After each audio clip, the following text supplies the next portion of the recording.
വീഡിയോയിലേക്ക് പോകുന്നതിന് മുന്നേ നിങ്ങൾ ഇതുവരെ എൻ്റെ ചാനൽ സബ്സ്ക്രൈബ് ചെയ്തിട്ടില്ലെങ്കിൽ ഈ റെഡ് ബട്ടൺ പ്രസ് ചെയ്തിട്ട് ഇപ്പോൾ തന്നെ സബ്സ്ക്രൈബ് ചെയ്യുക. പിന്നെ അതിൻ്റെ തൊട്ടപ്പുറത്തുള്ള ബെൽ ഐക്കൺ കൂടി ഒന്ന് ക്ലിക്ക് ചെയ്യുക. ഈ മുട്ടക്കറി ഞാൻ തേങ്ങ വറുത്തരച്ചിട്ടാണ് വെക്കുന്നത്. അപ്പോൾ ആദ്യം നമുക്ക് തേങ്ങ വറുത്തെടുക്കാം. അതിന് വേണ്ടിയിട്ട് ഈ പാനിലേക്ക് നമുക്ക് 2 ടേബിൾ സ്പൂണോളം വെളിച്ചെണ്ണ ചേർത്ത് കൊടുക്കാം. വെളിച്ചെണ്ണ ഒന്ന് ചൂടായി വരുമ്പോൾ ഒരു പിടി അരി ചേർത്ത് കൊടുക്കാം. അരി ഒന്ന് ഫ്രൈ ആയിട്ടുണ്ട്. ഇനി ഇതിലേക്ക് നമുക്ക് ഒരു ഏലക്ക, 2 ഗ്രാമ്പു, പിന്നെ ഒരു ചെറിയ കഷ്ണം പട്ട ഇതും കൂടി ചേർത്തിട്ട് ഒന്ന് മൂപ്പിച്ചെടുക്കാം.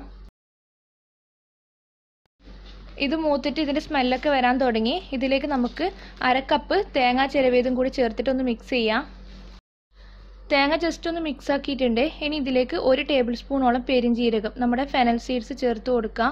എന്നിട്ട് കുറച്ച് കറിവേപ്പിലയും കൂടി ചേർത്തിട്ട് തേങ്ങൻ്റെ കളറ് ജസ്റ്റ് ചേഞ്ച് ആവുന്ന വരെ ഒന്ന് വറുത്തെടുക്കണം. ഇപ്പം നമുക്ക് ജസ്റ്റ് ഒന്ന് ചേഞ്ച് ആയി കിട്ടിയാൽ മതി, കൂടുതൽ അങ്ങ് മൂത്ത് പോകണ്ട.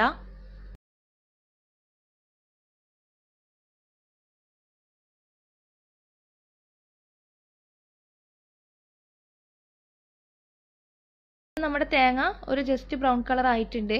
ഇനി ഈ സമയത്ത് നമുക്ക് ഇതിലേക്ക് 1 ടീസ്പൂണോളം മഞ്ഞൾപ്പൊടി ചേർത്ത് കൊടുക്കണം. പിന്നെ നമ്മൾ ചേർക്കുന്നത് 1.5 ടീസ്പൂൺ മല്ലിപ്പൊടിയാണ്. പിന്നെ 1.25 ടീസ്പൂണോളം മുളക് പൊടിയും കൂടി ചേർത്ത് കൊടുക്കാം. ഇപ്പോൾ പൊടികളൊക്കെ നമ്മൾ ചേർത്തിട്ടുണ്ട്. ഇനി നന്നായിട്ടൊന്ന് മിക്സ് ചെയ്യണം. പൊടികളെ പച്ചമണം പോകുന്ന വരെ ഒന്ന് മിക്സ് ചെയ്യുക. തേങ്ങ നന്നായിട്ട് ബ്രൗൺ കളറായിട്ട് നമ്മൾ പൊടികൾ ചേർക്കുമ്പം കൂടുതൽ അങ്ങോട്ട് മിക്സ് ചെയ്യുമ്പോൾ തേങ്ങ കരിഞ്ഞു പോകും. അപ്പോൾ ജസ്റ്റ് ഒന്ന് കളർ ചേഞ്ച് വന്നാൽ പൊടികൾ ചേർത്തിട്ട് വറുത്തെടുത്താൽ മതി. ഇതിൻ്റെ പച്ചമണമൊക്കെ പോയി തേങ്ങ വറുത്ത ഒരു സ്മെല്ലൊക്കെ വരുന്ന സമയത്ത് നമുക്കിത് ഓഫ് ചെയ്യണം. അതുവരെ ഈ ലോ ഫ്ലെയിമിൽ ഇതുപോലെ വറുത്തെടുക്കണം. ഇപ്പം നമ്മുടെ പൊടികളെ പച്ചമണമൊക്കെ പോയി തേങ്ങ റെഡി ആയിട്ടുണ്ട്. ഇനി നമുക്ക് ഫ്ലെയിം ഓഫ് ചെയ്യാം. ഇനി തേങ്ങ നമുക്ക് അരച്ച് പേസ്റ്റാക്കി എടുക്കണം. തേങ്ങ ഒന്ന് ചൂടാറിയാൽ നമുക്ക് മിക്സിയുടെ ജാറിലേക്ക് മാറ്റി കൊടുക്കാം. തേങ്ങ ഞാൻ ചേർത്ത് കൊടുത്തിട്ടുണ്ട്. ഇതിലേക്ക് നമുക്ക് 1/2 കപ്പ് വെള്ളം കൂടി ചേർത്തിട്ട് നന്നായിട്ട് അരച്ച് പേസ്റ്റാക്കിയിട്ട് ഒരു ഭാഗത്തേക്ക് മാറ്റി വെക്കാം.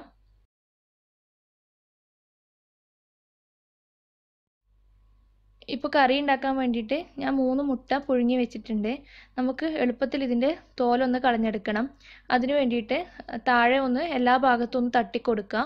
എന്നിട്ട് ഇത് വെള്ളത്തിലേക്ക് ഇട്ട് കൊടുത്താൽ പെട്ടെന്ന് തന്നെ നമുക്ക് തൊലി കളഞ്ഞെടുക്കാൻ വേണ്ടി പറ്റും. ഇനി ഈ മുട്ട 2ആയിട്ട് കട്ട് ചെയ്യണം. ഇതുപോലെ ഈ 3 മുട്ടി നമുക്ക് കട്ട് ചെയ്തിട്ട് ഒരു ഭാഗത്തേക്ക് മാറ്റി വെക്കാം. മുട്ട കംപ്ലീറ്റ് ഞാൻ കട്ട് ചെയ്തിട്ടുണ്ട്. ഇനി നമുക്ക് ഗ്രേവി റെഡിയാക്കാം. ഗ്രേവി റെഡിയാക്കാൻ വേണ്ടിയിട്ട് നമുക്കൊരു പാനിൽ 2 ടേബിൾ സ്പൂണോളം വെളിച്ചെണ്ണ ചേർത്ത് കൊടുക്കാം. അതിലേക്ക് 1 ടീസ്പൂൺ ഇഞ്ചി ചതച്ചതും പിന്നെ കുറച്ച് കറിവേപ്പില, എരിവിനനുസരിച്ച് പച്ചമുളകും എടുക്കാം. അത് ചേർത്തിട്ട് ഒന്ന് മൂപ്പിച്ചെടുക്കാം. ഇതൊന്ന് മിക്സ് ചെയ്തിട്ട് മൂത്ത് വന്നിട്ടുണ്ട്. ഇതിലേക്ക് 2 സവാള നീളത്തിൽ അരിഞ്ഞതും കൂടി ചേർത്ത് കൊടുക്കണം. സവാള ഒന്ന് മിക്സ് ചെയ്യാം. നന്നായിട്ട് സവാള വേവണം. അപ്പോൾ എളുപ്പത്തിൽ വെന്ത് കിട്ടാൻ വേണ്ടിയിട്ട് ഇതിലേക്ക് കുറച്ച് ഉപ്പും കൂടി ചേർത്ത് കൊടുക്കാം.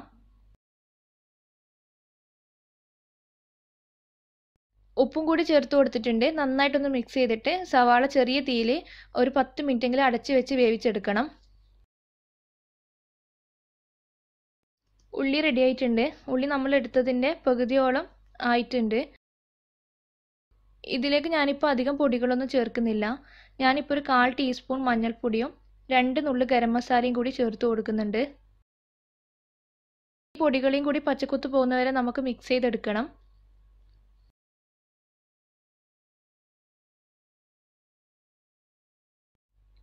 പൊടികളെ പച്ചക്കുത്തൊക്കെ പോയിട്ടുണ്ട്. ഞാനിപ്പോൾ ഇതിലേക്ക് ഒരു ചെറിയ തക്കാളി ഒന്ന് അരിഞ്ഞതും കൂടി ചേർത്തിട്ട് അടച്ചു വെച്ചിട്ട് തക്കാളി ഒന്ന് കുക്ക് ചെയ്തെടുക്കാം.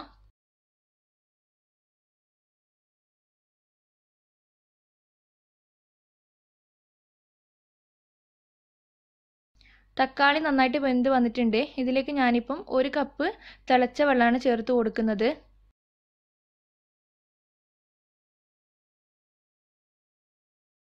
നന്നായിട്ടൊന്ന് മിക്സ് ചെയ്ത് അത് തിളച്ച് വരുമ്പോൾ നമ്മൾ അരച്ച് വെച്ച തേങ്ങാ പേസ്റ്റ് ചേർത്ത് കൊടുക്കാം.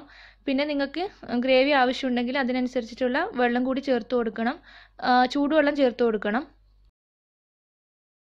ഇതിപ്പോൾ നന്നായിട്ടൊന്ന് മിക്സ് ചെയ്തിട്ടുണ്ട്. കറിയിലേക്ക് ആവശ്യമുള്ള ഉപ്പും കൂടി ചേർത്തിട്ട് ഒന്ന് തിളപ്പിച്ചെടുക്കാം.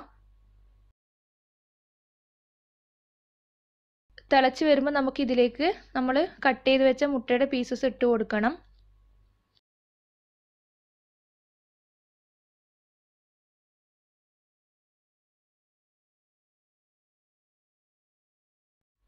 മുട്ടയുടെ പീസ് ഇട്ട് കൊടുത്താൽ അങ്ങനെ ഓവറായിട്ട് മിക്സ് ചെയ്യണ്ട. പതുക്കെ ഒന്ന് മിക്സ് ചെയ്ത് കൊടുത്തിട്ട് 10 മിനിറ്റ് തിളപ്പിക്കാം.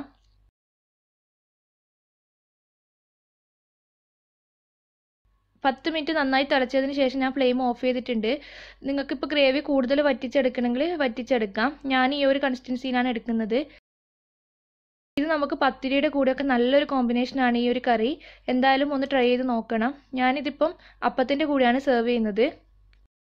ചപ്പാത്തിയുടെ കൂടെ ആയാലും എന്തിൻ്റെ കൂടെ ആയാലും നല്ലോണം പോകുന്നൊരു കറിയാണിത്. നെയ്ച്ചോറും നല്ലൊരു കോമ്പിനേഷനാണ്. അപ്പോൾ എന്തായാലും ഒന്ന് ട്രൈ ചെയ്ത് നോക്കണം. എന്നിട്ട് ഫീഡ്ബാക്കൊക്കെ പറയാം.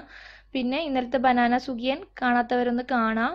അതിൻ്റെയൊക്കെ ഫീഡ്ബാക്ക് താഴെ കമൻറ്റ് ബോക്സിൽ പറയണം. അതുപോലെ എൻ്റെ വീഡിയോ ഇഷ്ടപ്പെട്ടാൽ ലൈക്ക് ചെയ്യാനും ഷെയർ ചെയ്യാനും സബ്സ്ക്രൈബ് ചെയ്യാത്തവരാണെങ്കിൽ ഒന്ന് സബ്സ്ക്രൈബ് ചെയ്യാനും മറക്കരുത്. താങ്ക്